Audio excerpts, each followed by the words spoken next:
Bonsoir à tous. Ce soir, je vous propose de regarder de près ensemble un texte qui fait certainement partie des plus curieux de la parole de Dieu. Ce texte que l'on trouve dans 1 Timothée 2, chapitre 2, donc verset 15. Il parlait de la femme en général, et il dit « Elle sera néanmoins sauvée en devenant mère ». Alors il y a une suite, mais c'est vraiment un verset qui a donné des interprétations, pour certaines, on peut dire loufoques, et pour d'autres, des interprétations qui sont peut-être encore plus floues que le texte en lui-même. Donc nous allons regarder ce qu'il en est, et nous allons nous rendre compte que, comme si c'était une surprise pour nous, que la parole de Dieu est d'une profondeur et d'une précision extraordinaire, et justement que la complémentarité, voire la supplémentarité entre l'Ancien Testament et le Nouveau Testament, parce que ce verset ne peut absolument pas être compris si on ne se réfère pas à l'Ancien Testament. Et l'Ancien Testament, tout ce que l'on va voir au sujet de l'Ancien Testament ne peut pas être, je dirais, assemblé d'une façon avec une logique divine si on n'a pas la lumière de ce verset. Donc c'est vraiment les deux morceaux qui se collent et qui permettent de comprendre le plan de Dieu, la sagesse évidemment infinie de Dieu, l'amour de Dieu, l'intelligence de Dieu, la prescience de Dieu, etc. Je vous propose donc de commencer. Alors, avant de commencer, j'allais les oublier. Ce partage, en fait, peut être vu comme la suite d'une série d'enseignements qu'on a vus ensemble, déjà, pour certains, et en tout cas qui sont accessibles en vidéo, qui avait pour thème conditions féminines et masculines, dans la parole de Dieu, bien sûr. Donc il y avait déjà 13 vidéos, et donc du coup, celle-ci deviendra la 14e de la série, puisque elle s'intègre totalement dans la totalité de ce séminaire que nous avions eu avec certains d'entre vous, ici en Bretagne. Donc ça veut dire que j'inviterai ceux qui ne connaissent pas cette série, peut-être s'ils prennent cette vidéo de ce soir sur Internet, eh bien peut-être commencer par toute la série. Même si ce soir nous allons prendre des extraits de plusieurs des vidéos que nous avions vues ensemble, pour que cet enregistrement soit, je dirais, unitaire et autosuffisant. Sinon, ça devenait trop compliqué. Et faire des rappels partout, ça nécessitait de voir tout au préalable, etc. Donc c'était plus ou moins difficile. Voilà, comme un préliminaire. Et donc c'est pour ça qu'en haut de chaque page, comme titre, vous avez « Conditions féminines et masculines, la femme sauvée par la maternité ». Donc la partie 14. Donc prenons le verset entier. 1 Timothée, chapitre 2, verset 15. Elle sera néanmoins, donc elle c'est la femme, elle sera néanmoins sauvée en devenant mère, si elle persévère avec modestie dans la foi, dans la charité et dans la sainteté. C'est un verset qui est extrêmement surprenant, puisque toute la parole de Dieu est basée sur le salut par la grâce, en reconnaissant ses péchés, et là ce texte semble dire quelque chose qui ne va pas dans ce sens. C'est un texte qui semble totalement injuste, puisqu'on va dire, oui, mais la femme célibataire qui n'a pas d'enfant, qu'advient-il de cette femme? Et celle qui est stérile, qui ne peut pas avoir d'enfant, comment est-ce possible? Donc en fait, on voit bien qu'il y a quand même d'énormes questions sous-jacentes par rapport à ce texte. Remettons le texte dans son contexte. C'est-à-dire que là, évidemment, on a pris un texte, on l'a complètement ressorti de son contexte. Alors on va le remettre dans son contexte et on va lire 1 Timothée chapitre 2, les versets 5 à 15. Donc c'est-à-dire tous les versets qui précèdent. Car il y a un seul Dieu et aussi un seul médiateur entre Dieu et les hommes, Jésus-Christ homme, qui s'est donné lui-même en rançon pour tous. C'est là le témoignage rendu en son propre temps et pour lequel j'ai été établi prédicateur et apôtre. Je dis la vérité, je ne mens pas. Chargé d'instruire les païens dans la foi et la vérité. Je veux donc que les hommes prient en tout lieu, en élevant des mains pures, sans colère ni mauvaise pensée. Je veux aussi que les femmes, vêtues d'une manière décente, avec pudeur et modestie, ne se parent ni de tresses, ni d'or, ni de perles, ni d'habits somptueux, mais qu'elles se parent de bonnes œuvres, comme il convient à des femmes qui font profession de servir Dieu.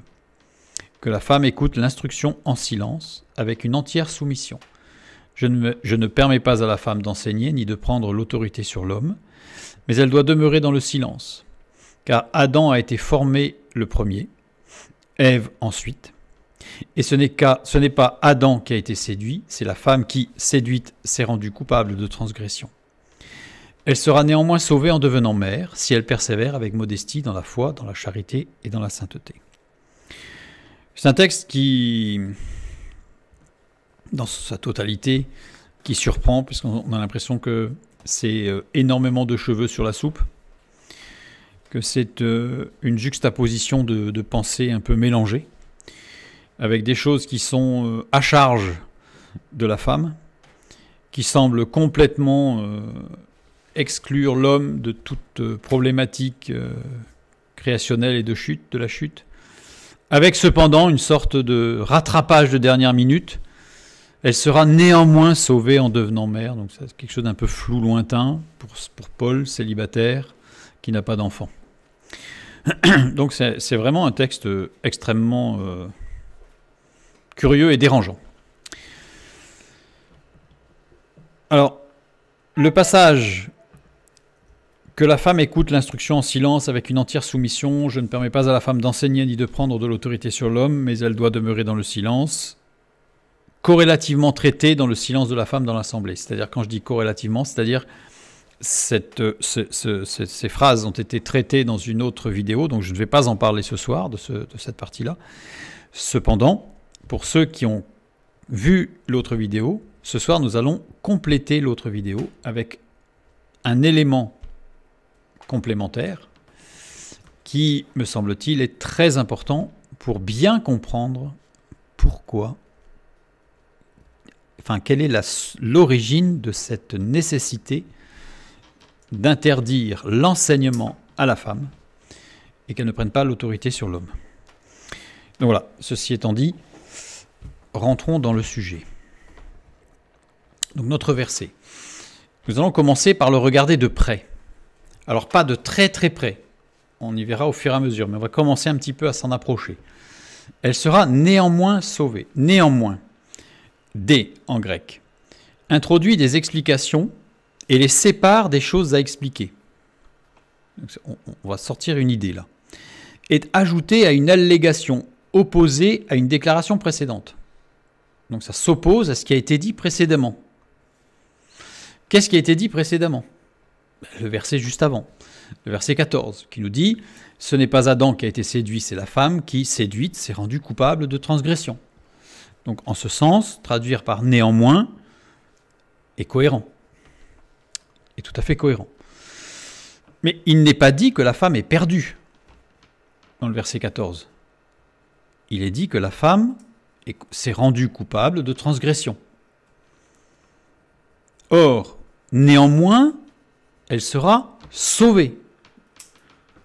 Il y a quelque chose qui ne va pas, parce que le terme « sauver » n'est pas en opposition à « coupable de transgression ».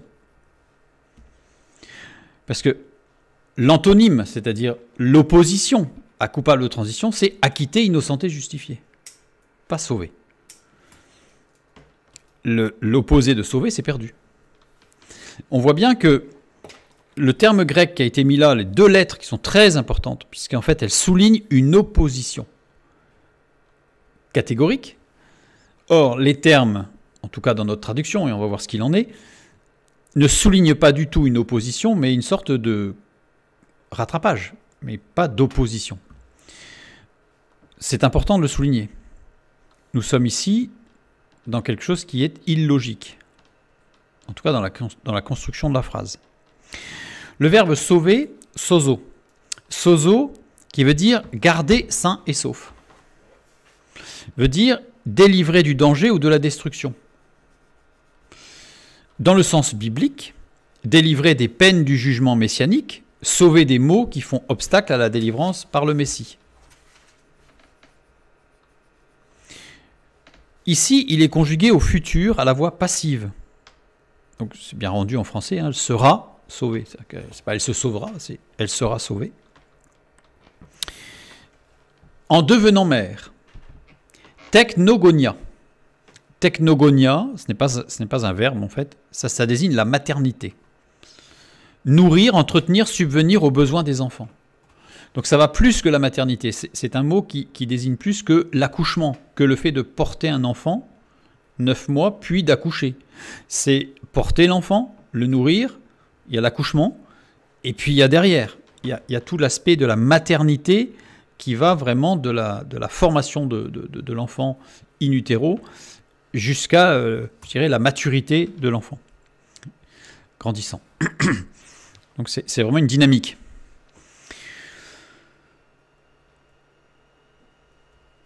Pourquoi avoir choisi ce mot, délivré du danger et de la destruction, souligné comme étant normalement un opposé catégorique à coupable de transgression? Alors on va me dire, oui, mais coupable de transgression, ça veut dire que la finalité, c'est la mort. Oui, mais l'opposition franche, d'après le terme grec, ne devrait pas être sauvée, sozo, mais plutôt innocentée, par exemple. S'il y avait eu le texte « Elle sera néanmoins innocentée en devenant mère », là, on était dans une phrase correcte.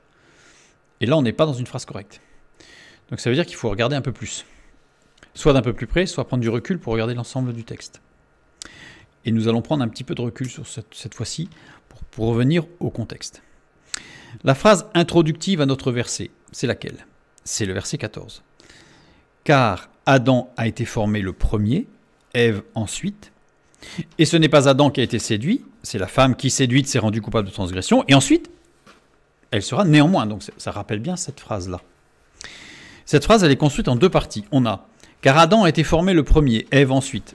On a la création de l'homme et de la femme. Donc on a l'acte créationnel, originel. Et il y a deux propositions, kai en grec, donc c'est-à-dire qu'on a bien une première proposition et une seconde. Et la seconde proposition fait appel à la chute de l'homme et de la femme. Parce que ce n'est pas Adam qui a été séduit, c'est la femme qui séduite s'est rendue coupable de transgression. Ça sous-entend bien que Adam, il a aussi péché. Hein, donc il n'y a pas de problème là-dessus. Donc on a une première partie de phrase, l'introduction est formée en deux parties. Une première, l'acte créationnel. Une deuxième, la chute. Et toute l'articulation de l'acte créationnel et de la chute amène à la phrase suivante, elle sera néanmoins sauvée en devenant mère, ou par la maternité. Pour être plus précis, il faudrait traduire par la maternité, parce qu'en devenant mère, ça donne l'impression que, enfin dans notre conception latine en tout cas, c'est vraiment l'acte de porter l'enfant et d'accoucher, alors que c'est plus général que ça. Par la maternité en général. Donc on va regarder, on va faire un petit zoom arrière, un flashback et un zoom sur l'acte créationnel, la création.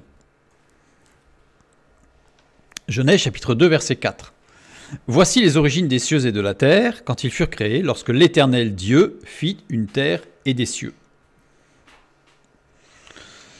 Alors, c'est un extrait, comme je l'ai dit en introduction, dans le préliminaire, c'est un extrait de Conditions féminines et masculines, 6e partie, Abraham et Sarah, un rôle pour chacun. Donc, cette partie-là, je vais faire un petit résumé, un petit survol, et ceux qui voudront en avoir beaucoup plus iront voir l'étude précédente, nommée. L'Éternel Dieu fit la terre et les cieux. On a un oxymore ici, c'est-à-dire qu'on a deux fois le nom de Dieu là qui apparaît, une répétition. Donc, Yahvé Elohim. Alors, Yahvé, ce qu'on dit Yahvé, le tétragramme, Yod, E, Vav, E, c'est la racine juxtaposant le verbe être au passé, au présent et au futur. Donc, c'est vraiment, c'est intraduisible, puisque ça voudrait dire je suis, j'étais et je serai, mais en même temps. Dieu est celui qui était, qui est et qui sera sans la moindre variation. Il est. Voilà, il est. Il est l'Éternel. C'est pour ça qu'on traduit par l'Éternel. Je trouve que c'est assez bien choisi. Vous savez, pour traduire l'Éternel, il y avait Elohim, par Dieu, il y a eu énormément de discussions. Mais en tout cas, pour le choix de l'Éternel, je pense que c'est excellent. Celui qui est, on pourrait traduire. Yahvé, c'est celui qui est. Celui qui fait être. Et de l'autre côté, nous avons Elohim. Elohim, pluriel de Eloah, pluriel de El. El, c'est un. El, c'est l'unique. C'est le Dieu unique, créateur. C'est unicité totale. Un pluriel de 1, c'est au moins 2. Et le pluriel de 2, c'est au moins 3. Donc Elohim est un pluriel de 3. Ça veut dire qu'il est autosuffisant. Alors pareil, je ne vais pas expliquer, tout ça c'est expliqué dans la vidéo sur la Trinité. Il est autosuffisant. Il est le créateur du monde, celui qui fait exister. Vous voyez, il y a une subtilité, parce que Elohim, c'est celui qui fait exister. Yahvé, c'est celui qui fait être. Donc il y a toute la subtilité, si on peut dire subtilité, parce que quand on regarde de près, c'est loin d'être une subtilité. Il y a toute cette subtilité qui est en réalité une énorme différence entre exister et être, mais il est le tout. Évidemment, Dieu est le tout. Il fait exister et être. Mais quand il fait exister, il est présenté sous le nom Elohim. Quand il fait être, il est nommé Yahvé. Dans Exode chapitre 3, versets 13 et 14, nous lisons « Moïse dit à Dieu, « J'irai donc vers les enfants d'Israël et je leur dirai, « Le Dieu de vos pères m'envoie vers vous. Mais s'ils me demandent quel est ton nom, s'ils me demandent quel est son nom, que leur répondrai-je » Dieu dit à Moïse, « Je suis celui qui suis. » Et il ajouta, « C'est ainsi que tu répondras aux enfants d'Israël, celui qui s'appelle « Je suis » m'a envoyé vers vous. » On est dans l'ordre, ce que j'appelle du dur, c'est-à-dire de ce qui est quantifiable, élément objectivement quantifiable avec exactitude. Ce qu'on appelle, dans la définition en psychologie, le dur, j'ai mis entre guillemets, c'est pas quelque chose qui est dur, c'est quelque chose qui est quantifiable, précis. Les mathématiques, 2 plus 2 égale 4. On a beau le tourner dans tous les sens, 2 plus 2 égale 4. Ça, c'est du dur. Et l'ordre du dur implique la justice. Il faut être juste. Sinon, ça ne peut pas être quantifiable, démontrable, de façon absolue. Celui qui fait être, on est dans l'ordre du mou. Élément subjectivement observable. L'amour. L'amour n'est pas quantifiable. Ah, chérie, je t'aime à 4. Ça voudrait rien dire. Ça voudrait rien dire. Donc, on ne peut pas quantifier l'amour. Il se donne, il se reçoit, mais il n'est pas quantifiable. Donc, ça implique l'amour. Donc, on a, d'un côté, on a la justice, d'un autre côté, on a l'amour. Et c'est tout l'équilibre. Je vous inviterai au passage où vous avez Dieu qui intervient, regardez un petit peu quel est le terme utilisé, et vous avez tout de suite la notion qui est mise en avant dans soit le dialogue, soit ce qui se passe, l'action. Et donc ici, lorsque l'Éternel Dieu fit une terre et des cieux, en fait, la fin du premier chapitre et le début du deuxième chapitre de la création, en réalité, se fait exactement entre l'Éternel et Dieu. Parce que tout le chapitre 1 de la Genèse, c'est Elohim. Elohim qui crée, qui fait exister. Donc même le verset 26 du chapitre 1, où Dieu créa l'homme, c'est Elohim. C'est-à-dire que c'est du dur. C'est un assemblage moléculaire, c'est des lois chimiques, c'est de la thermodynamique, c'est de la mécanique. Il y a des règles, il y a des lois, ça s'applique, point. C'est du dur. On n'est pas dans le mou, dans le psychologique, dans l'émotionnel, dans le sentiment, dans l'amour. L'ordre du dur est de l'ordre du masculin. L'ordre du mou est de l'ordre du féminin. Abraham, Sarah, par exemple. Je prends un exemple. Abraham pouvait procréer, faire exister. Sarah était stérile. Ne pouvait pas. Abraham reçut la promesse. Sarah porta l'enfant de la promesse. Donc on voit qu'il y a du dur et du mou qui va se partager entre les deux. Donc, Yahvé Elohim, l'éternel Dieu, oxymore, qui implique une réalité insaisissable à l'être humain. Insaisissable. Dont la réalité doit être visible dans le couple homme-femme. Éphésiens 5, 22 à 31, que j'inviterai à lire, plus la conclusion. Et nous allons simplement lire les versets 32 et 33. Ce mystère est grand. Je dis cela par rapport à Christ et à l'Église. Du reste, que chacun de vous aime sa femme comme lui-même, et que la femme respecte son mari. Quand on a chacun de vous aime sa femme, il parle aux hommes. Donc c'est du dur. Aimer, c'est du mou. Donc il amène le dur à exprimer du mou. Il amène ce qui est quantifiable, ce qui est quelque part rigide et figé, à venir dans le non quantifiable. mais que la femme respecte son mari. Donc là, il s'adresse aux femmes. Et dans le respect, il y a du dur. Donc il y a tout cet équilibre qui doit se retrouver non seulement dans le couple, mari, époux, épouse, mais dans les relations homme-femme au sein de l'Église aussi. Donc ça, je renvoie vers toutes les études pour le montrer. Ce mystère est grand. Ce mystère est grand. Parce qu'il se retrouve entre Christ et l'Église, entre le mou et le dur. Continuons sur la création. Donc c'est un extrait, encore un autre extrait sur une autre étude. Genèse 2, 7. L'Éternel Dieu forma l'homme de la poussière de la terre, il souffla dans ses narines un souffle de vie et l'homme devint un être vivant. Dieu a formé l'homme de la poussière de la terre. La poussière de la terre, la matière dure, brute, ce sont des molécules, des atomes, c'est quantifiable, c'est de la chimie, c'est de la thermodynamique, comme je l'ai dit tout à l'heure, c'est quantifiable. Puis il lui insuffla le souffle de vie.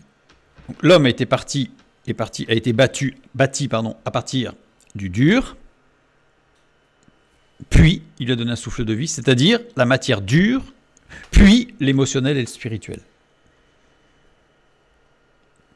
C'est la création de l'homme.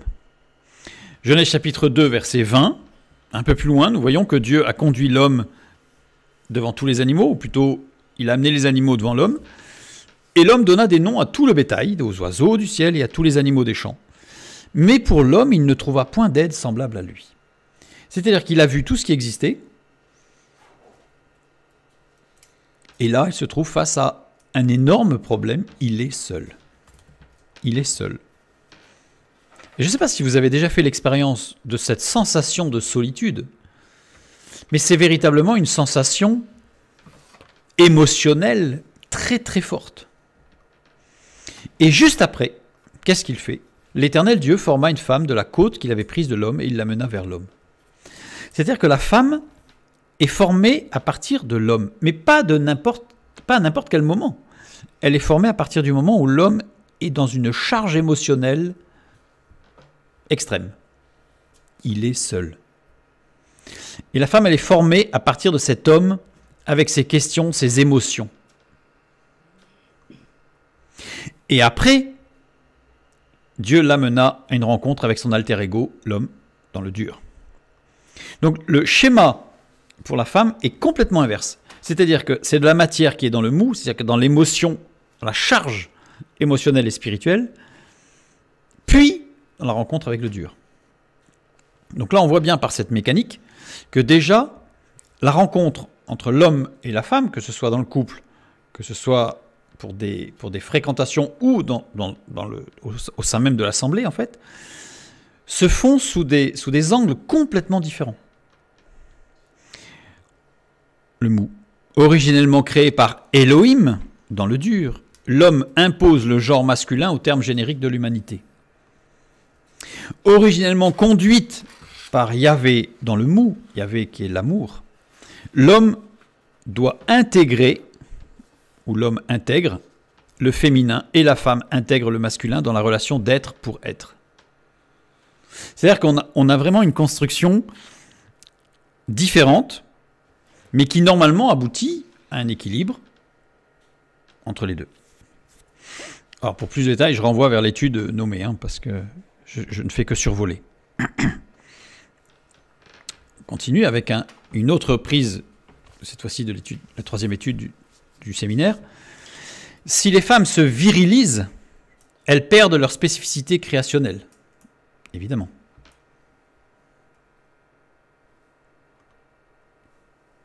Si les hommes se féminisent,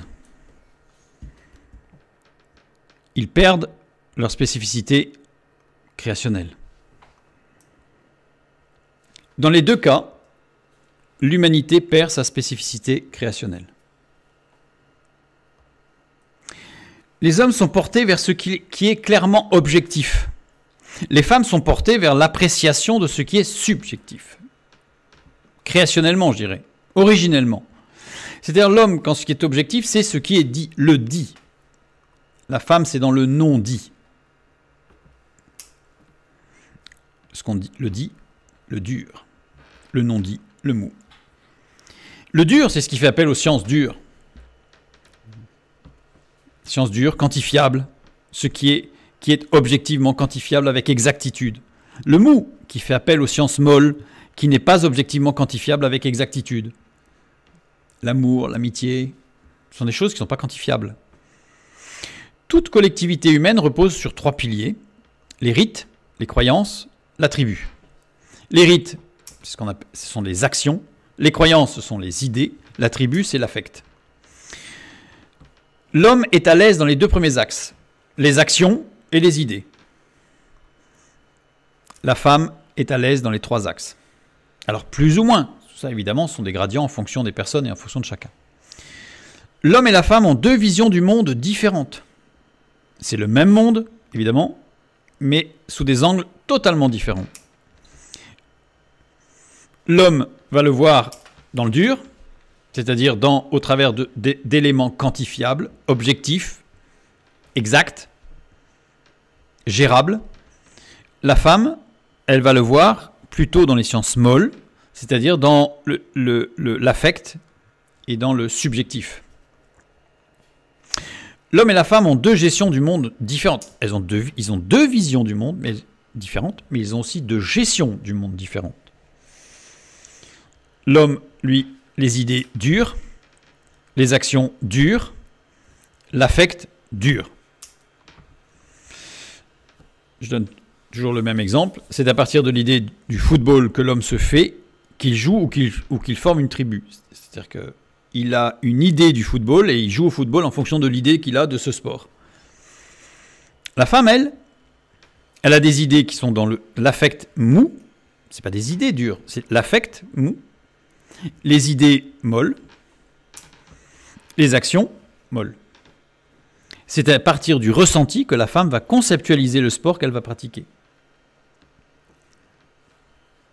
Et à la limite, ça peut être le même sport, ça peut être le foot. Mais ça ne va pas du tout être la même approche. Pas du tout. Genèse 2, 18. L'Éternel Dieu dit, « Il n'est pas bon que l'homme soit seul, je lui ferai une aide semblable à lui dans la traduction. » Littéralement, nous devrions lire, « Il n'est pas bon que l'homme soit seul. » Ça c'est mal passé, parce que je lui ferai une aide qui ressemble à une adversaire. Attention, il ne s'agit pas de clivage, mais de gradient, c'est-à-dire de dégrader de l'un à l'autre.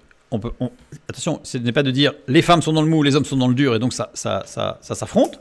Pas du tout. Il y a des gradients. Les femmes n'ont pas d'inhibition devant le dur. Les hommes ne sont pas défaits devant le mou. Genèse 4.2, nous lisons « Abel fut berger et Caïn fut laboureur. Et pour Abel était dans le mou, Caïn était dans le dur. » Genèse 25-27, la fin du verset. « Ésaü devint un habile chasseur, un homme des champs, mais Jacob fut un homme tranquille qui restait dans les tentes. » Alors l'étude montre que Ésaü était dans le mou, et pourtant c'était un homme viril. C'était un chasseur qui aimait le gibier, qui était velu, donc c'était l'homme, quoi. Jacob est toujours présenté, celui qui restait dans les tentes, qui était beaucoup... Et pourtant, au niveau caractère, les récits qui sont faits de l'un et de l'autre montrent que Ésaü est véritablement dans le mou, et Jacob est véritablement dans le dur. Je renvoie vers toute la série d'études où là, on le voit très clairement. Le verset 28, Isaac aimait Ésaü parce qu'il mangeait du gibier, et Rebecca aimait Jacob. Et on voit que, pareil, tout le texte montre que Rebecca est dans le dur, elle est dans le calcul, elle est dans la maîtrise du calcul, de l'exactitude, de ce qui est objectif, de ce qui est mesurable. Alors que Isaac n'est pas, il aime les repas et le goût, voilà. Là on est dans le mou, là. On n'est pas du tout dans le dur. Donc on voit bien que c'est un gradient et que ça n'a rien à voir avec une orientation sexuelle ou autre. C'est simplement une approche, une vision du monde et une gestion du monde avec une approche et un gradient qui évolue. Donc je renvoie, pour avoir plus de détails sur les personnes bibliques qui sont dans le dur et dans le mou, y compris dans le Nouveau Testament, je renvoie vers l'étude numéro 8 que j'ai affichée ici. Donc maintenant on a vu la création, on a vu puisque notre texte, Paul, fait appel à l'ordre créationnel entre l'homme et la femme. C'est pas l'homme, c'est l'homme d'abord, puis la femme. Donc il fait appel à toute cette construction dont on a fait qu'un tout petit résumé en survolant. Et ça, c'est la première partie d'introduction de la femme sera néanmoins sauvée par la maternité. Donc premier point. Maintenant, on va prendre le deuxième point, sur lequel Paul insiste, c'est la chute. Genèse chapitre 2, versets 16 et 17. L'Éternel Dieu, on retrouve l'Éternel Dieu, donna cet ordre à l'homme. Tu pourras manger de tous les arbres du jardin, mais tu ne mangeras pas de l'arbre de la connaissance du bien et du mal, car le jour où tu en mangeras, tu mourras. Parole très connue. Maintenant, on va aller dans Genèse chapitre 3, les versets 1 à 3. Le serpent était le plus rusé de tous les animaux des champs que l'Éternel avait fait. Il dit à la femme, « Dieu a-t-il réellement dit, vous ne mangerez pas de tous les arbres du jardin ?» La femme répondit au serpent, « Nous mangeons du fruit des arbres du jardin. Mais quant au fruit de l'arbre qui est au milieu du jardin, Dieu a dit, vous n'en mangerez point et vous n'y toucherez point, de peur que vous ne mouriez. » Alors, question. Satan pose une question à Ève. Et cette question, elle n'est pas anodine. N'oublions pas, ils ont deux visions du monde différentes. Satan pose une question à Ève sur ce que Dieu a dit à l'homme. Pas sur ce que Dieu a dit à Ève, sur ce que Dieu a dit à l'homme, dans le dur. Sur ce que l'homme a transmis à la femme, puisque dans Genèse chapitre 2, les versets 16 et 17, quand Dieu parle à l'homme, la femme n'est pas créée. Puisqu'elle a été créée au verset 22. Donc ça veut dire que Ève répète ce que l'homme lui a dit. Puisque c'est l'homme qui a entendu. Sur ce que l'homme a enseigné à la femme, en réalité. Sur ce que Dieu lui a dit. Donc sur ce que l'homme a enseigné. Tu ne mangeras pas de l'arbre de la connaissance du bien et du mal, c'est ce que Dieu a dit à l'homme. Ève répète, vous n'en mangerez point. On voit une transmission conforme et fidèle. Car le jour où tu en mangeras, tu mourras. Ève dit, de peur que vous ne mouriez. Transmission atténuée, affaiblie. Dieu a dit, le jour où tu en manges, tu meurs. Ève reprend l'enseignement qu'elle a reçu, elle dit, de peur que vous ne mouriez. On n'est pas du tout dans la même chose, on n'est pas dans le même élément là. De peur que vous ne mouriez. C'était pas sûr, il y a un risque. Il y a un glissement là déjà. Et ensuite, et vous n'y toucherez point. Ça vient d'où ça? Ajout au message initial. Dieu n'a jamais dit vous n'y toucherez pas. Dieu a dit vous n'en mangerez pas. Donc on trouve les trois cas là. L'homme augmenta la restriction de la parole de Dieu, puisque la parole de Dieu c'est tu ne mangeras pas, et l'homme a rajouté tu n'y toucheras pas non plus. L'homme atténua les conséquences de la désobéissance. Le jour où vous en mangerez, vous mourrez. Et puis la transformation, c'est peut-être de peur que tu meurs, c'est pas sûr.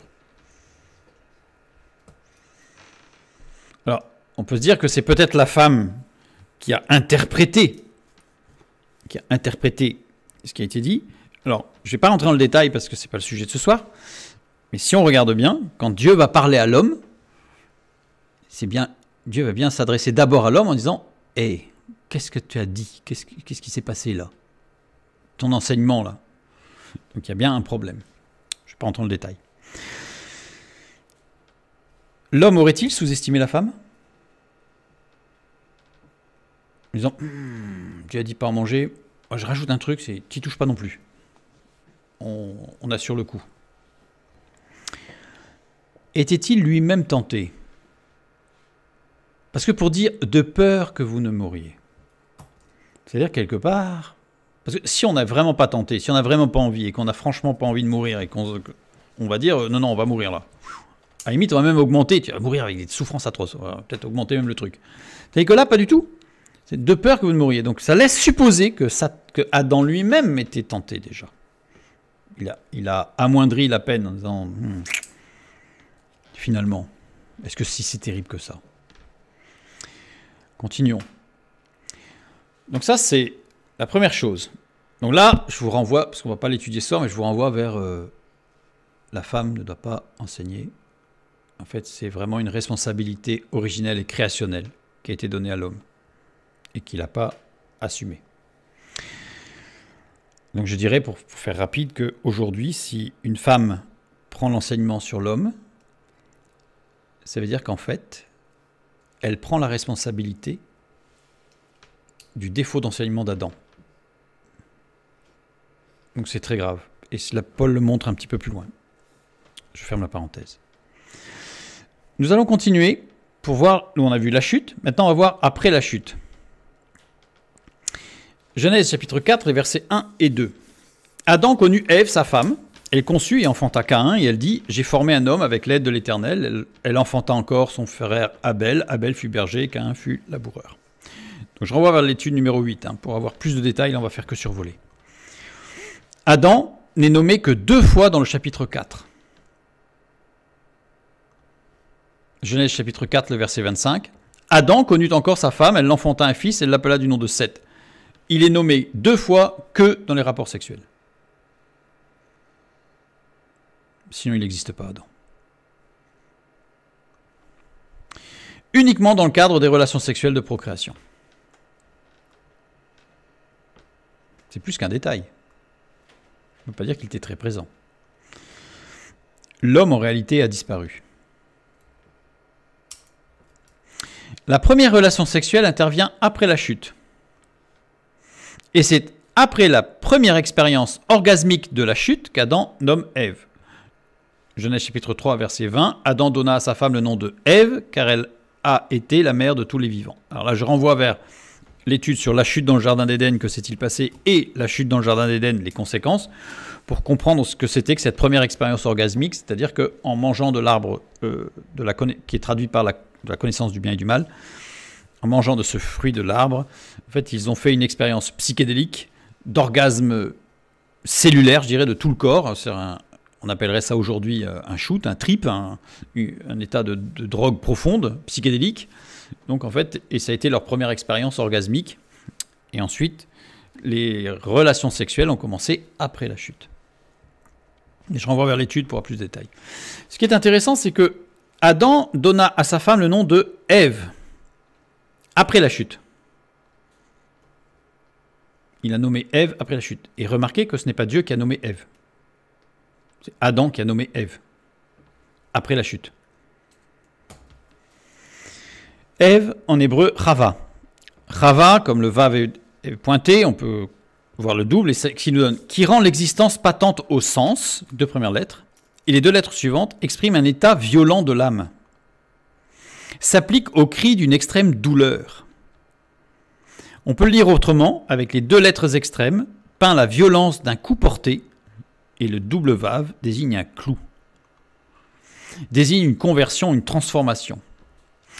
Le nom que donne Adam à sa femme n'est que violence et douleur. En réalité, Ève n'est pas du tout un nom porteur d'extase et de bonheur, mais Chava, en hébreu, c'est porteur de souffrance extrême, de cris, d'un coup porté, d'un clou enfoncé et d'une transformation. Cette transformation, c'est que il va reprocher à Ève d'être celle qui a détruit la vie de l'esprit avec Dieu, et donc il va tout faire peser sur Ève. Et il va la nommer Ève, Chava, et Chava va être un nom très péjoratif, car elle a été la mère de tous les vivants. Mère d'un humain ou d'un animal, maternité. L'origine d'eux, elle est l'origine des vivants. Vivant, Chai. Chai, ici au singulier, de tout le vivant, désigne la vie animale, la vie physique vieillissante. C'est-à-dire que, littéralement, il donne le nom à sa femme, Chava, douleur, etc., car elle a été l'origine de la vie physique vieillissante. C'est atroce. C'est terrible, cette nomination-là. Adam charge sa femme de tous les maux. Après l'entrée de la sexualité dans la vie du couple, l'homme n'est plus l'amoureux bien-aimé. Il abandonne sa femme. Il est violent avec sa femme, autant physiquement que psychologiquement. Il ne voit en elle qu'une femelle reproductrice. C'est violent, hein, servant à assouvir ses pulsions sexuelles. C'est ce qu'a subi Ève.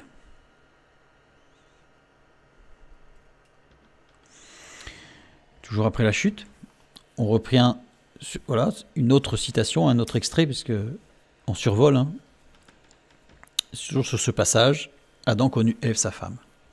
Le verbe connaître ici, c'est yada. La construction du verbe est inhabituelle, totalement inhabituelle. Il est conjugué au parfait, c'est-à-dire que c'est une action unique, et qu'il aurait dû y avoir veyada, si on avait eu une construction normale, je dirais, habituelle. Or là, on n'a pas veyada, mais on a yada. Donc, il se passe quelque chose d'anormal. Et il connut normalement. Mais là, il n'y a pas. Il connut une fois. Ève, sa femme. Adam vient de nommer sa femme Chava, révélant toute sa violence à son égard, et il a un rapport sexuel avec elle sans considération de ce qui vient de se passer, ni de son état psychologique, émotionnel ou physique. Ça veut dire quoi? Ça veut dire que c'est un acte sexuel violent.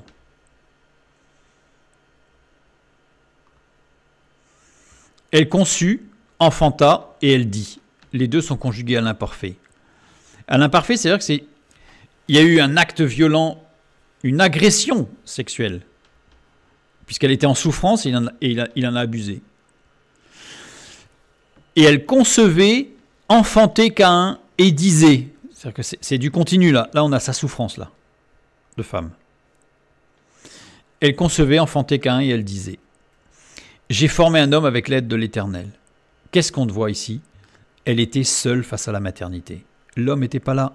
Sa femme, c'était simplement pour assouvir ses pulsions. Point barre.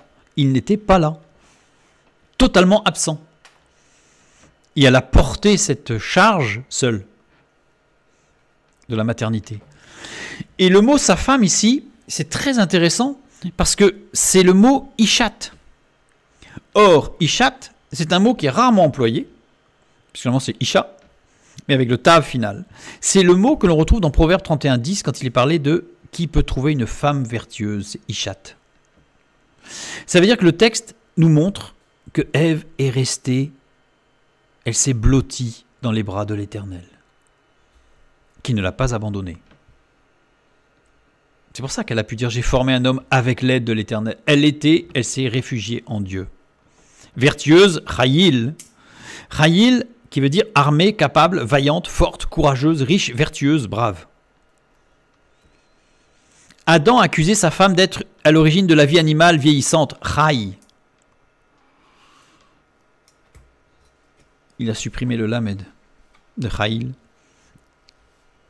Chayil désigne la force vitale, ce qui entretient l'existence, la procure, la soutient. Adam se moquait de la foi et de l'espérance de sa femme dans les promesses de Dieu, puisqu'il a pris un nom qui cassait son espérance et son appui en Dieu. C'est terrible. C'est terrible. Psaume 37, 28, nous lisons « Car l'Éternel aime la justice et il n'abandonne pas ses fidèles, ils sont toujours sous sa garde, mais la postérité des méchants est retranchée. J'ai formé un homme avec l'aide de l'Éternel. » Elle s'est appuyée sur Dieu et Dieu ne l'a pas abandonné. Nous savons qu'Adam est revenu de sa mauvaise voie et connu sa femme en harmonie avec elle pour avoir Seth. Nous le verrons un peu plus loin. C'est-à-dire que en restant ancrée en Dieu, eh bien, elle a pu, avec l'aide de Dieu, amener Adam à revenir de sa mauvaise voie et à revenir à Dieu. Et à ce moment-là, ils ont eu Seth. Et quand on dit que mais la postérité des méchants est retranchée, on va voir que Caïn a tué Abel, et ensuite Caïn a été assassiné. Mais ça, on ne va pas le voir ce soir, mais c'est dans une autre étude. La Bible décrit la civilisation antédiluvienne, partie 1, où là, il y a plus de descriptions par rapport à tout ce que j'ai dit sur cette diapositive. Donc, après la chute, toujours sur le verset 1 et 2 du chapitre 4.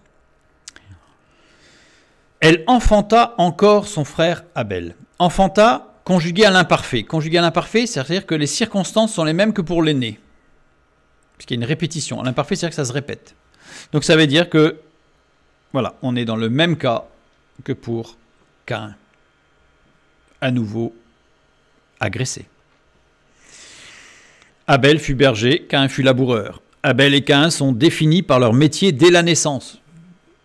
Ça ne me viendrait pas à l'idée à mes enfants ou des enfants de quelqu'un de dire « Ah, il est, je sais pas, il est mécanicien ou il est informaticien à la naissance. » Non. Or là, dès la naissance, ils sont définis par leur métier. Ils naissent avec un métier, c'est quand même surprenant, n'est-ce pas? Et des métiers qui sont en opposition. En fait, c'est pour vraiment marquer que ces deux hommes, ces deux enfants et ces hommes seront en opposition forte. Le berger, c'est le nomade. Le laboureur, par essence, c'est le sédentaire. Le berger, les animaux. Le laboureur, les végétaux. Adam, mari violent, apporte la violence et l'opposition à la maison. La dualité se vit dans la rivalité. Adam, Ève. Chava, Caïn, Abel. Genèse 3, 17 et 19, il dit à l'homme, puisque tu as écouté la voix de ta femme et que tu as mangé de l'arbre au sujet duquel je t'avais donné cet ordre, tu n'en mangeras point, le sol sera maudit à cause de toi. C'est à force de peine que tu en tireras ta nourriture tous les jours de ta vie. Il te produira des épines et des ronces et tu mangeras de l'herbe des champs. C'est à la sueur de ton visage que tu mangeras du pain jusqu'à ce que tu retournes dans la terre, d'où tu as été pris, car tu es poussière et tu retourneras dans la poussière. Adam est devenu laboureur. Comme Caïn. Du moins, Caïn comme son père. Caïn était le fils de son père. La violence du père se retrouve dans le fils. Genèse 4, 8. Cependant, Caïn adressa la parole à son frère Abel. Mais comme ils étaient dans les champs, Caïn se jeta sur son frère Abel et le tua. Ici, le verbe adresser la parole, c'est amar. Amar, qui veut dire parler avec fierté et autorité. Symbole de l'autorité ici, qui s'étend par une pulsion ou impulsion. Et il est conjugué à l'imparfait, c'est-à-dire que ce n'est pas qu'une fois, c'est répété. Il faudrait traduire par cependant Caïn adressait la parole à son frère avec autorité et fierté. Et un jour, comme ils étaient dans les champs, Caïn se jeta sur son frère Abel et le tua. Continuons. Toujours. La première femme est méprisée et refoulée au rôle de mère par un homme violent et dédaigneux. Presque 7 générations plus tard, qu'est-ce qui se passe? Nous avons une description encore. Genèse 4, 19 et 24, dans le même chapitre. Lémec prit 2 femmes, le nom de l'une était Ada, le nom de l'autre est Tsila. Ada enfanta Jabal, ce fut le père de ceux qui habitent sous des tentes et près des troupeaux. Le nom de son frère était Joubal. Il fut le père de tous ceux qui jouent de la harpe et du chalumeau. Tsila, de son côté, enfanta Tubal-Caïn, qui forgeait tous les instruments d'airain et de fer. La sœur de Tubal-Caïn était Naama. Lémec dit à ses femmes, Ada et Tsila, écoutez ma voix. Femme de Lémec, écoutez ma parole. J'ai tué un homme pour ma blessure et un jeune homme pour ma meurtrissure. Caïn sera vengé 7 fois et Lémec 77 fois. Lémec, dernier descendant de Caïn avant le déluge. La mer, qui veut dire puissant, formé de 2 racines. La première renferme l'idée d'agglutination, de compression. La deuxième renferme l'idée de liquéfaction, d'abattement, de soumission. Nous avons ici le type même du pervers narcissique. Lémec, alors je ne rentre pas dans les détails, je survole, mais c'est pour bien comprendre que l'apôtre Paul, dans le verset 14, en fait, il rappelle un peu tout ça, en fait. Le pervers narcissique ici. Et il dit à ses femmes, Ada et Tsila, il a 2 femmes, écoutez ma voix. Shama. Shama, c'est écoutez attentivement. Faites bien attention à ce que je dis. Il manifeste son autorité sur ses femmes. Faites bien attention à ce que je dis. Vous savez, quand quelqu'un vous dit fais bien attention à ce que je te dis, ça sent pas bon. C'est pas, on sent pas, ça va être des paroles d'amour. Ma voix, kovl ou kol. Kol désigne l'appel au rassemblement du troupeau par le berger. Kovl, appel au rassemblement des hommes. Et ici, c'est kovl qui est utilisé. Femme de Lémec, écoutez, Azan, conjugué au radical ifil et au mode impératif. Ça veut dire faites bien attention. Il insiste. Hein. Il dit écoutez bien ce que je vais vous dire. Et là, faites bien attention à ce que je vous dis. Désigne un outil tranchant qui coupe à la racine. C'est comme ça qu'il s'adresse à ces femmes. On a 2 occurrences à cette conjugaison.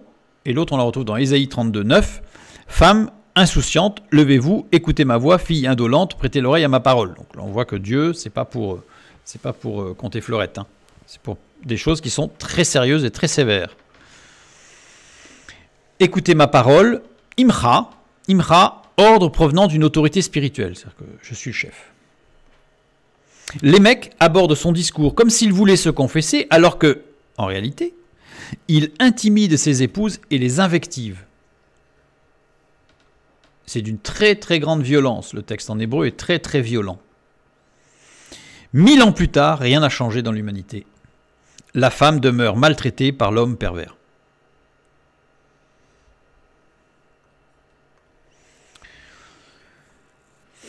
Je reviens sur ce récit de Lémec. Lémec prit 2 femmes, pour bien comprendre ce qui se passe. Après le verbe prendre, ici, il y a lou, qui n'est pas traduit, mais qui littéralement veut dire pour lui-même. Il prit pour lui-même. C'était pour sa satisfaction personnelle. 2 femmes. Nazim. Nazim, c'est très curieux que ce soit ce mot-là qui soit employé pour ses épouses.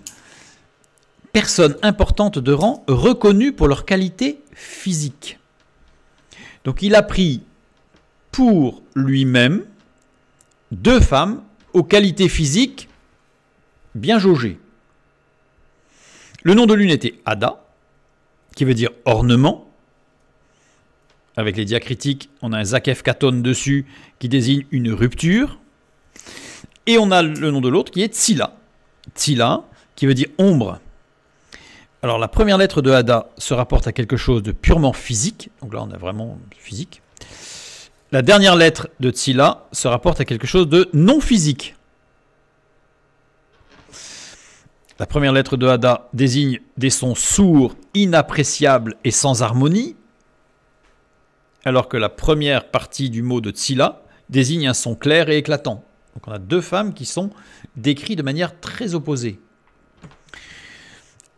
Les 2 dernières lettres de Ada désignent ce qui est fécond et fertile. Les 2 premières lettres de Tsila désignent une cavité sans vie, un utérus sans vie qui ne peut pas porter d'enfant. Ada, les 2 dernières lettres impliquent l'idée d'influence forcée, d'impulsion, d'expulsion et de contrainte, alors que Tsila, libre comme l'air. Donc on a véritablement 2 femmes qui ne sont pas du tout pareilles, qui n'ont pas du tout les mêmes critères ou qualités physiques. En fait, la femme prise pour faire des enfants était Ada. Ada avait été sélectionnée parce que c'était de toute évidence la femme qui allait être une bonne mère. Et puis on voit comment ça se passe, puisque implique l'idée d'influence forcée, d'impulsion, d'expulsion, de contrainte. C'était pas forcément ce qu'elle voulait, mais c'était comme ça. Elle avait été sélectionnée pour être une mère porteuse. Ben, c'était la mère porteuse de Lémec. Voilà. Et Tsila, elle, la femme prise pour le plaisir. On va dire l'objet sexuel. L'objet sexuel. Elles ont toutes les 2 été choisies pour leur qualité physique. On voit la considération de la femme. Hein. On revient toujours sur les mecs. On a vu que Ada, c'était la mère porteuse. On a vu que Tsila, c'était l'objet sexuel. Ada enfanta Jabal. Le verbe enfanter ici, de Ada, Va'ateled. Alors que Tsila, de son côté, enfanta Yaleda. On n'a pas la même chose. Curieux. Les 2 ont pour racine Yalad. En fait, les 2 sont des conjugaisons particulières, des accords particuliers du verbe Yalad. Yalad qui veut dire enfanter. Dans le cas de Ada, le verbe est conjugué à l'imparfait, c'est-à-dire que c'est quelque chose qui se répète, se réfère à une condition qui dure. Elle était enfanteresse quelque part. C'est la mère porteuse. Alors que pour Tsila conjugué au parfait, c'est-à-dire qu'elle n'a enfanté qu'une seule fois. Ça réfère à une condition unique, sinon ça aurait été de l'imparfait, là c'est du parfait, donc une seule fois. Tsila ne devait pas avoir d'enfant, c'était l'objet sexuel. Elle en a eu un, elle a eu une grossesse une fois. Et elle a accouché de 2 enfants, Tubal-Caïn et Nahama. Donc ils étaient jumeaux, parce qu'elle a accouché qu'une seule fois de 2 enfants, il ne faut pas être très fort, ils étaient jumeaux. Nahama, la racine de Nahama, la racine centrale, renferme l'idée de réunion. Prise en qualité de nom, cette racine désigne un peuple. Prise en qualité de relation, elle signifie avec. Employée comme facultatif, continu, comme c'est le cas ici, dans l'utilisation du mot Nahama, elle signifie étant réunie, assemblée, formée par agrégat. Donc en fait, elle a été formée par agrégat, c'est-à-dire qu'elle a été formée avec Tubal-Caïn en tant que jumelle. À l'époque antédiluvienne, parce qu'on est juste avant le déluge, les hommes prenaient des femmes pour leur plaisir et d'autres femmes pour avoir des enfants. La femme était vraiment maltraitée. Les femmes n'avaient aucun statut, elles ne sont jamais nommées. On n'a pas leur nom aux femmes. Avant le déluge, on n'a aucun nom, sauf Ada et Tsila. Pour expliciter la situation, parce que justement, ces 2 noms nous permettent de comprendre ce qui se passe. Mais nous n'avons pas leur filiation. On ne sait pas d'où elles viennent, on ne connaît pas leurs parents, on connaît pas. La femme n'est rien. Il faut aller très loin, vous savez, pour trouver la première femme nommée, c'est Abraham et Sarah. C'est bien après encore. Hein. La femme n'est là que pour servir l'homme dans ses 2 ambitions, sa descendance, sa jouissance. Elle n'existe que comme objet d'accomplissement de l'homme.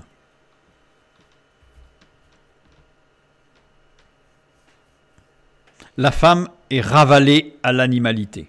C'est terrible.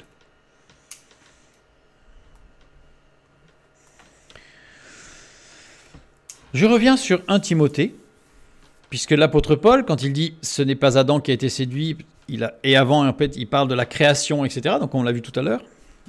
Donc on a bien cette double présentation, l'ordre créationnel, le dur, le mou, puis la condition de la femme après la chute. Et nous avons notre verset, elle sera néanmoins gardée de la destruction, sens littéral de sozo, elle sera néanmoins gardée de la destruction par la maternité. Ça veut dire quoi en fait? On a une continuité syntaxique de la phrase précédente, c'est-à-dire elle sera néanmoins, on voit bien que c'est la suite de la phrase suivante, de la phrase précédente je veux dire.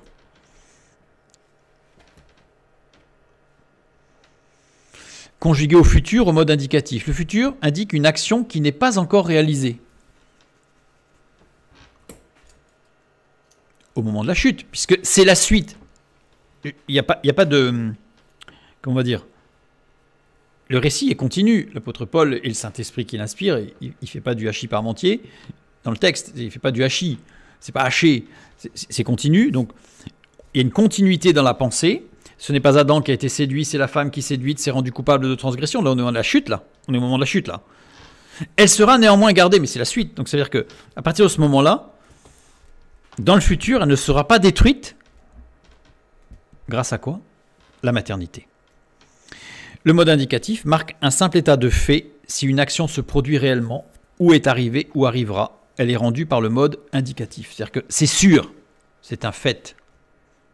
Ça veut dire quoi?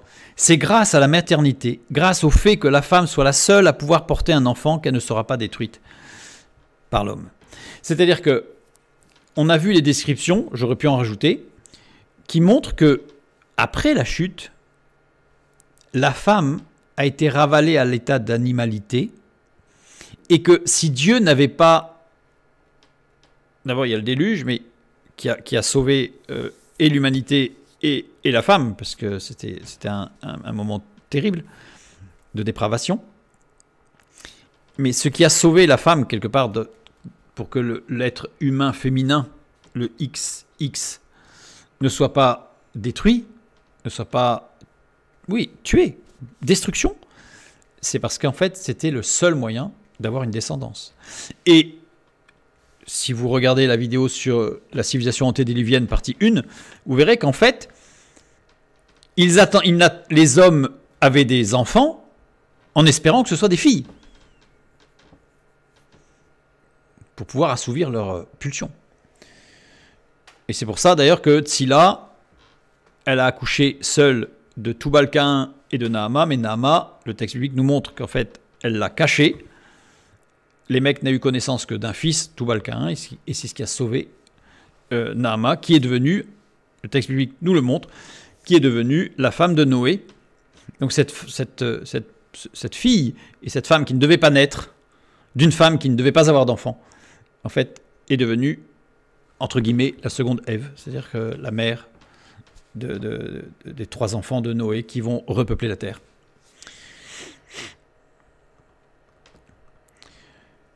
Je reviens sur Tzila, Naama, voilà, justement, c'est ce que je viens de dire, seule femme de la lignée de Caïn qui soit nommée et dont on connaisse la filiation. Donc Naama, douce, charmante, exprime l'idée de quelque chose de mou, de faible, sans consistance, désigne le principe féminin d'où tout tire sa subsistance. On a Naama avec un silouk, indique le dernier mot d'un verset, et un deuxième silouk, un second silouk sous son nom. C'est-à-dire que c'est comme si son nom était la fin du verset et la fin du verset. Ça n'a pas de sens. Ça n'a pas de sens. C'est tout simplement que Naama est la marque de la fin de quelque chose.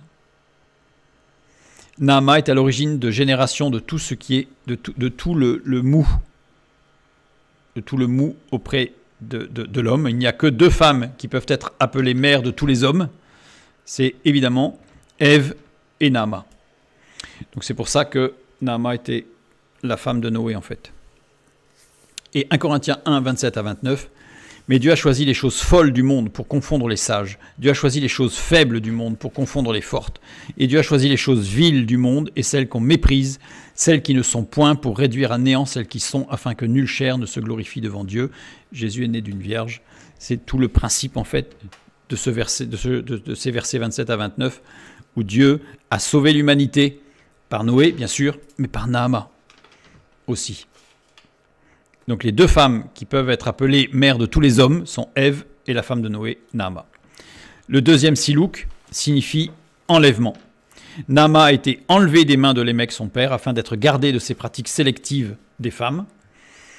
La femme de Noé était une descendante de Caïn, gardée pure par sa mère, Tzila, qui n'avait pas le droit d'enfanter. Dieu a choisi Naama, celle qui n'aurait pas dû naître selon la norme des hommes, pour être porteuse de vie pour tous. Alors elle n'aurait pas dû enfanter Tzila parce que une autre étude montrerait que Lémec lui donnait un breuvage qui la rendait non fertile. 1 Corinthiens 1, 19 et 20. Aussi est-il écrit, je détruirai la sagesse des sages et j'anéantirai l'intelligence des intelligents. Où est le sage? Où est le scribe? Où est le disputeur de ce siècle? Dieu n'a-t-il pas convaincu de folie la sagesse du monde? Tout simplement. C'est au travers de la maternité que Tzila a pu retrouver son statut de femme, puisqu'elle était pur objet, et elle a pu elle-même, pas au vu des hommes, mais elle-même a retrouvé sa stature, sa statut de femme, son statut de femme, pardon, dans la maternité. Et la femme qui par la volonté de l'homme, allait être détruite, eh bien Dieu l'a sauvée, parce que c'était le seul moyen, à l'époque de Noé, c'était le seul moyen d'avoir des filles, c'était d'avoir des femmes.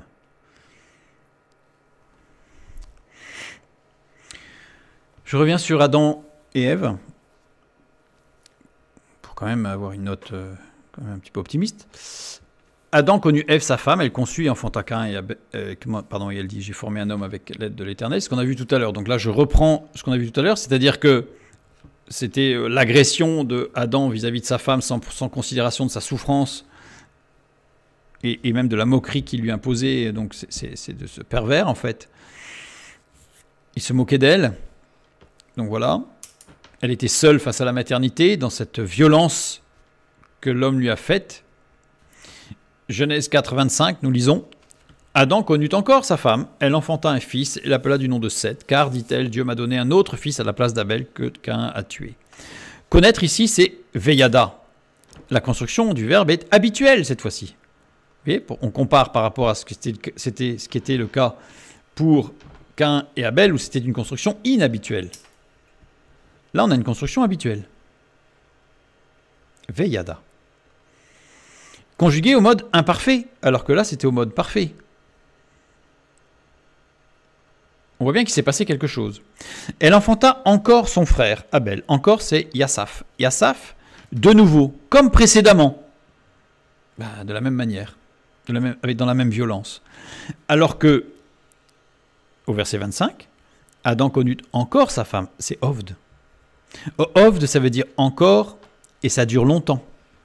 C'est-à-dire qu'il a connu sa femme et la relation sexuelle de ce moment a duré longtemps. Ovd, la racine ov, action de revenir périodiquement. Donc c'était périodique. C'était, là on sent qu'il y a la relation de couple. Indique une idée de volupté, de sensualité, de délice, de beauté, de grâce. Fournit la notion d'accumulation et de richesse. C'était un moment riche, c'était un moment qui permettait de recevoir beaucoup de choses. Bon bref, on a la description d'une relation de couple épanouie, enrichissante, y compris au niveau de la sexualité. Yassaf, les 2 dernières lettres, idée de bout, de fin, de comble, de choses qui terminent, qui consomment, qui achèvent, qui tuent. Avec le yod, au départ, qui est la marque du futur. Donc c'est-à-dire qu'on voit bien qu'elle enfanta encore. Si ça avait duré encore, elle en serait morte. Ève. Mais ça n'a pas duré. Puisque, au verset 25, sans que nous ayons plus de détails, c'est de la vie privée d'Adam et Ève, c'est leur intimité. Mais Dieu nous donne juste ce clin d'œil pour nous dire, tout s'est reconstruit.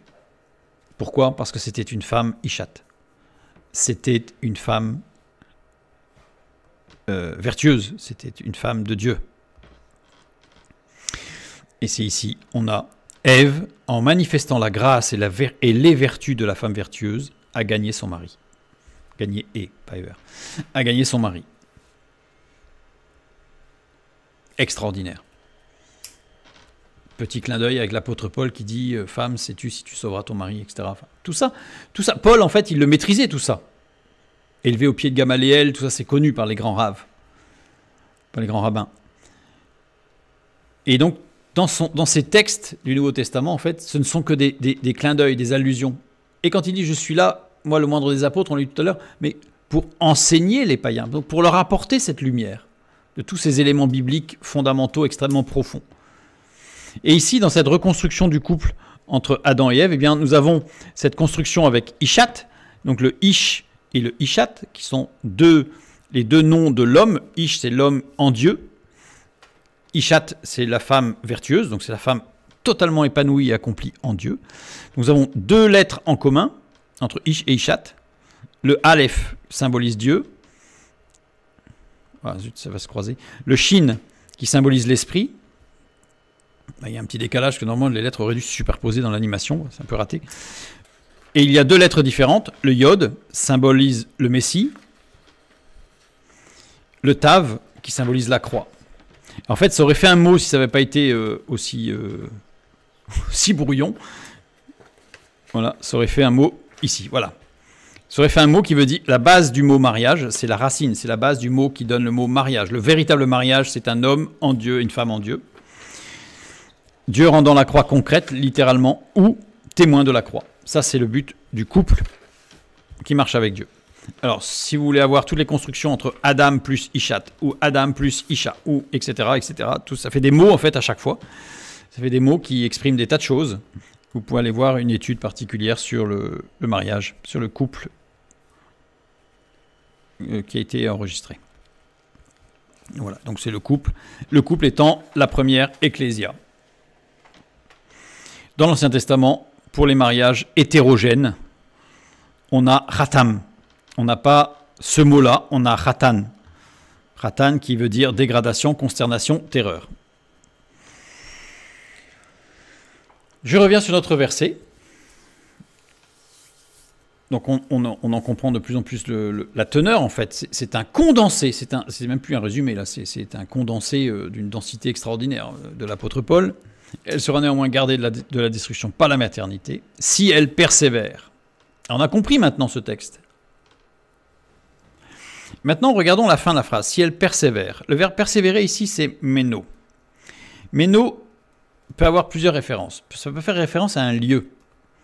À ce moment-là, ça veut dire s'attarder dans un lieu, mais s'attarder avec une attitude de réflexion avant de quitter ou non. C'est-à-dire qu'on s'attarde, mais pas pour forcément y demeurer, mais peut-être qu'on va y demeurer. En fait, s'attarder, c'est pour ça que j'ai pris plutôt s'attarder que s'établir.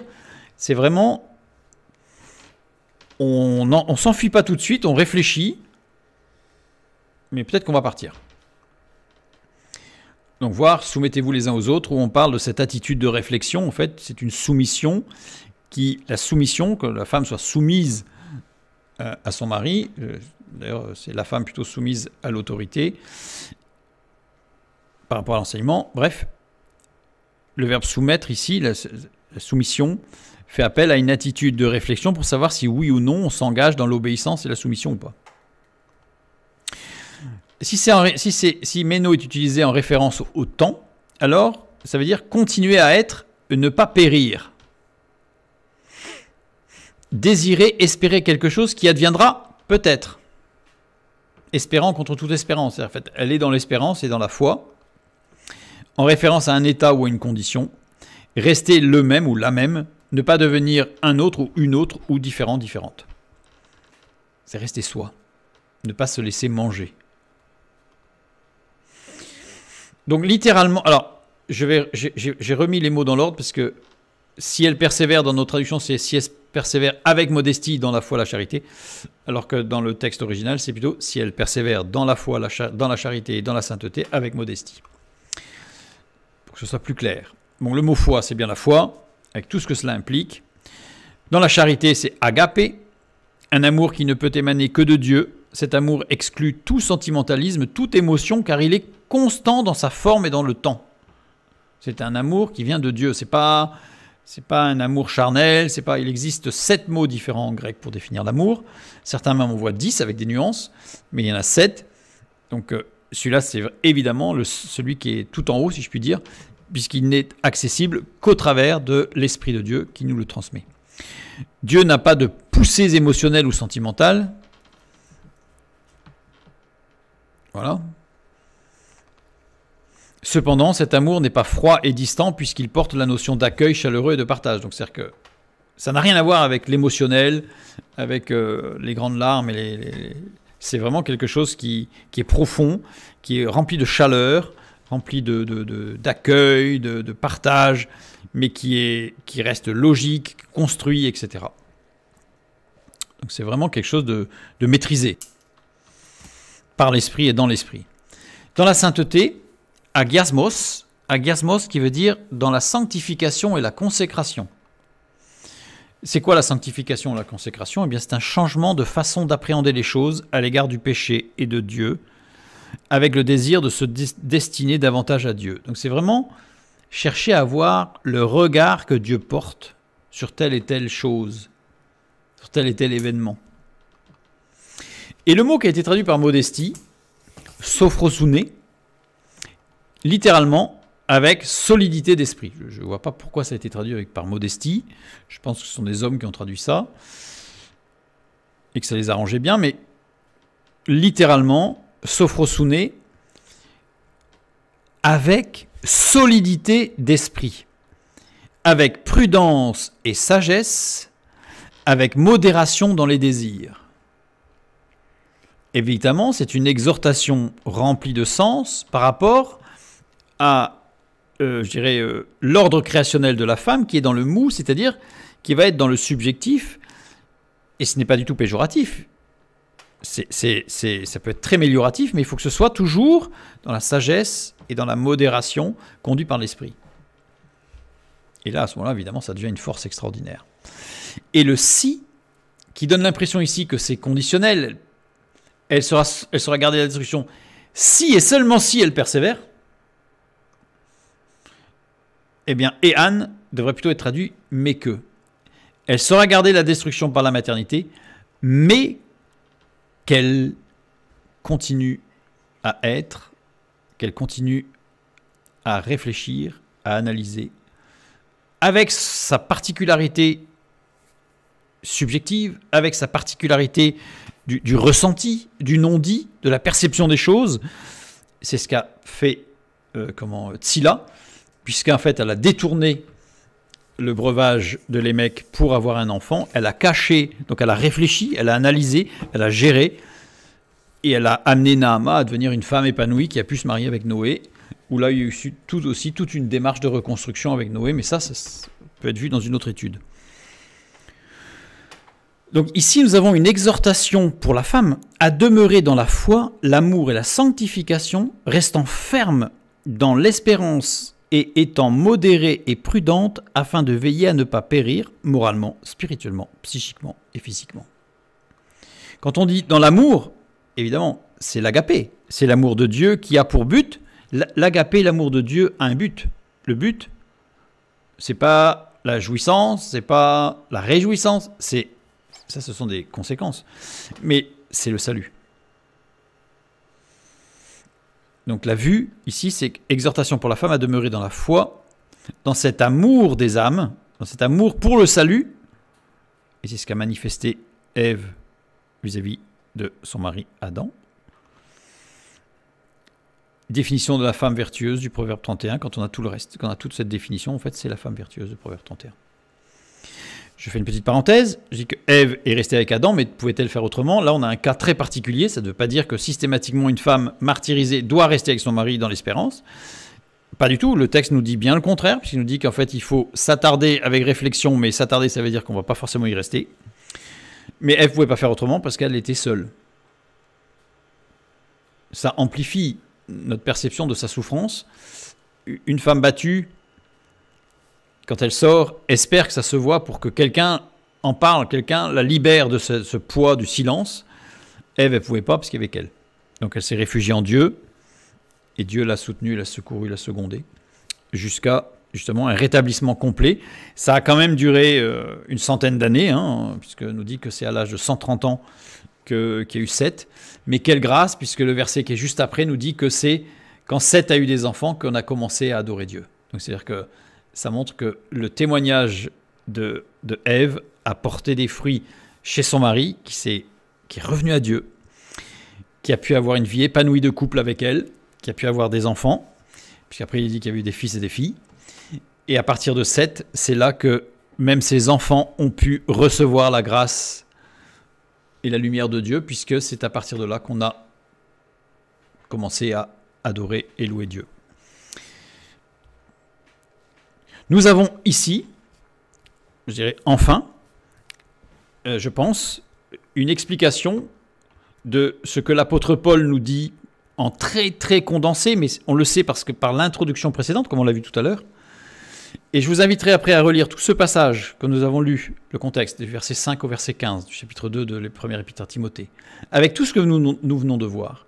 Et après, je vous renvoie vers tous les textes, Corinthiens, Éphésiens, où il est parlé de l'homme, de la femme, de la soumission, de ceci, de cela, de l'enseignement, avec tout ce que nous venons de voir. Et vous allez voir que tous ces textes de l'apôtre Paul s'éclairent et ne sont plus du tout misogynes, mais sont au contraire complètement enracinés dans l'ordre créationnel et dans la chute et dans tout ce qui s'est passé, avec un rétablissement de ce que Dieu a créé en Christ, par l'œuvre de Christ, dans l'Église, dans l'homme, dans la femme, et en particulier ensuite dans le couple, qui est la première ecclésia.